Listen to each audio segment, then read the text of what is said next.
Matu namin.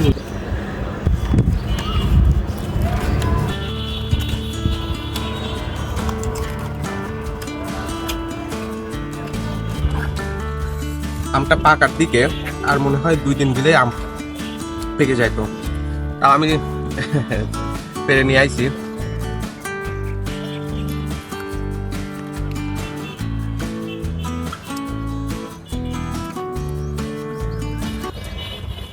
Guys খাবেন নাকি? গাছে অনেক আম আছে, সাবস্ক্রাইব করলে সবাইকে আম খাওয়াবো। লবণ, ধোয়া মরিচ,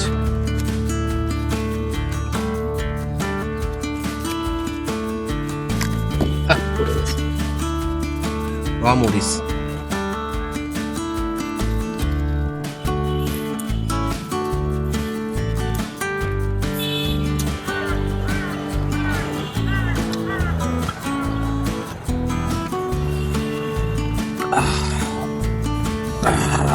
পিনিক লাগে গেছে। মরিচ আর লবণ আর সাথে কিছুই না।